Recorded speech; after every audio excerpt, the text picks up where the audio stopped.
সেজেছি আমি সেই ব্রজবালাই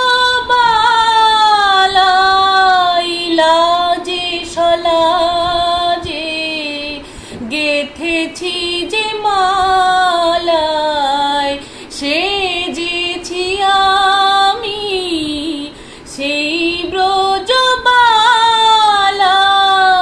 লাজে সলাজে গেথেছি যে মালা এসো নয়নে এসো সুন্দর ঘন শ্যাম এসো নয়নে এসো সুন্দর ঘন শ্যাম যা ছিল আমার সবই তোমায় দিলাম যা ছিল আমার সবই তোমায় দিলাম কুঞ্জ বিহারী হে গিরিধারী তোমারি চরণে শরণ নিলাম তোমারি চরণে শরণ নিলাম। নমস্কার বন্ধুরা, চলে এসেছি রান্নাঘরে। আমাদের মেয়েদের যা কাজ সেটাই করতে চলে এসেছি। তো কিছুক্ষণ আগে একটি গান করছিলাম বন্ধুরা। আমি গানটি খুবই ভালোবেসে গাই, মানে অত্যন্ত পরিমাণে ভালোবাসি বলেই গানটা গাই। কোথাও শিখি না, শুনে শুনে যেটুকু পারি সেটুকু তোলার চেষ্টা করি, আর সেটাকেই মানে আপনাদের সামনে আজকে একটু গিয়ে শোনালাম। তো জানি না, ভুল ত্রুটি তো অবশ্যই আছে, তো প্লিজ কিছু মনে করবেন না। আর আজকে দুপুরে রান্না করছি, বরবাবু তো ঘরে নেই, সেই জন্য মা মেয়ে কালকে চিকেন করা আছে আর আজকে খিচুড়ি করে দিয়েছি, একটু দেশি চালের খিচুড়ি। এটা কিন্তু গোবিন্দভোগ চালের খিচুড়ি নয়, দেশি চালের খিচুড়ি হয়ে গেছে। এবার মেয়েকে আমি আনতে যাবো, একটু দেখাই আপনাদেরকে কিরকম হলো। দুবেলারই একবারে করে নিয়েছি, রাত্রে তাহলে মেয়েকে একটু পড়াতে পারবো। একটু খুন্তিটা করে নাড়ছি আর কি, আপনাদেরকে একটু দেখাই। দাঁড়ান, এই দেখুন খিচুড়ির কালার। এই রান্নাঘরটা জানলাটার জন্য আমার খুব অন্ধকার। দাঁড়ান একটু লাইটটা অন করি। এইপরে দেখুন, ব্যাস কুকারে এক কুকার খিচুড়ি করে নিয়েছি। আর কড়াই হচ্ছে মশলাটা কষিয়ে এই কুকারটাই দিলাম বলে কড়াইটা একবার নামিয়েছিলাম। তো হয়ে গেছে আমার খিচুড়ি রান্না। এবার আমি মেয়েকে আনতে যাব।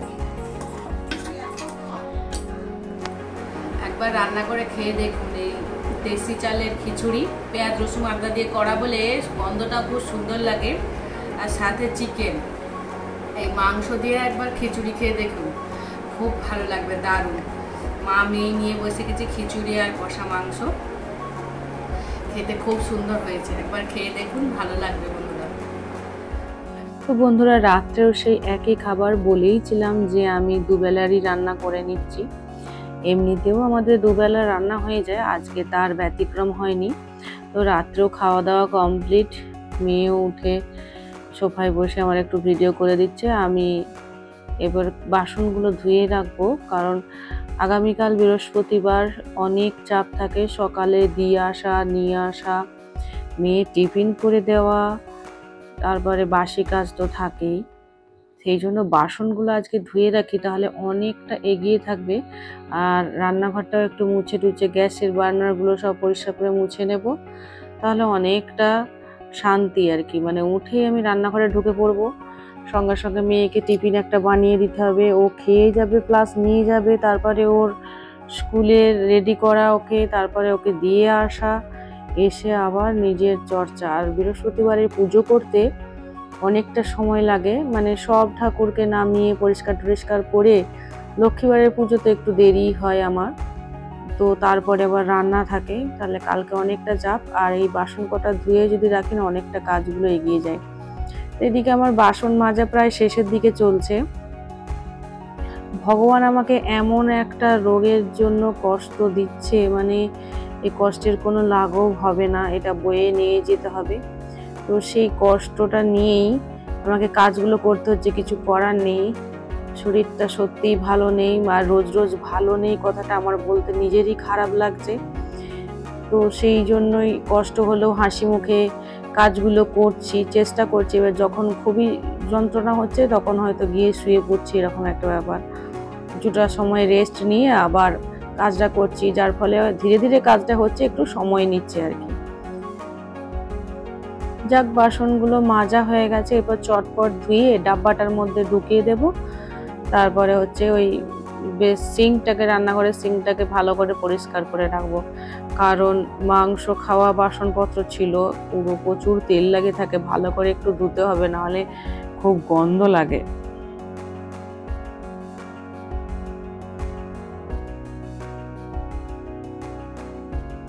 মোটামুটি আমার বাসনপত্র ধোয়াও হয়ে গেছে আর সিঙ্কটাকে ভালো করে পরিষ্কার করে নিয়েছি। এবারে ওই ভিজে কাপড়টা নিয়ে গ্যাসের বার্নারগুলো একটু সুন্দর করে পরিষ্কার করে নেব, তাহলেই আমার রান্নাঘর পরিষ্কার করা কমপ্লিট হয়ে যাবে আর শান্তিতে ঘুমাতেও পারবো আর কি। এটা না করা থাকলে না সকালে বড্ড তাড়াহুড়ো লেগে যায়, একদিকে এগুলো করা, তারপরে খাবার, আর এই রান্নাঘরে যদি বাসি বাসনগুলো পড়ে থাকে খুব গন্ধও লাগে আর মনের দিক থেকে শান্তি থাকে না। তাই ম্যাক্সিমাম দিনই আমি রাত্রে বাসনগুলো ধুয়ে রেখে রান্নাঘরটা পরিষ্কার করে রাখি, তাহলে সকালে উঠেই রান্নাঘরে ভালো মন নিয়ে ঢুকতে মন যায় আর কি। তো ফাইনালি একবার দেখিয়ে দিই, আমার সুন্দর করে একদম পরিষ্কার করা হয়ে গেছে। যাই হোক, এরপরে অ্যাকোয়াগার্ডের সুইচটা একটু অফ করে দিয়ে যাবো। রাত্রে আমি সুইচগুলো অন রাখি না, কারণ বৃষ্টি ক্রমশ হয়েই যাচ্ছে, কখনো বাড়ছে কখনো কমছে। রাত্রে কখন কি মেঘ ডাকবে, তাহলে একটা বিপদ হয়ে যাবে, সেই জন্য আমি সব সুইচগুলো অফ করে দিয়ে যাই। তো রাতে ব্রাশ তো অবশ্যই করতে হবে, ব্রাশটাও করে নিলাম। মেয়ে ওদিকে শুয়ে পড়েছে, শুয়ে ঘুমায়নি, মা মা করে ডাক দিচ্ছে মাঝে মধ্যেই। তো আমি আসছি বলে আমার এই কটা কাজ করতে একটু সময় লাগে, আসলে এখনো ও একা ঘুমোতে পারে না, ও পিঠটি চুলকে দিতে হয়, পিঠটি চুলকে দিয়ে পর ও কিছুক্ষণ পরে ঘুমায় আর কি। তো একে একে গেটগুলো দিয়ে দেবো, ব্যালকনির গেটটা একটু বন্ধ করে দেবো, আর মেন গেটটা আমি আগেতেই মানে খেতে বসার আগেই আমি তালাটা দিয়ে রেখেছিলাম। বেশ, একটু জল খেয়ে নেবো, তাহলেই আমার আজকের মতো কাজ শেষ।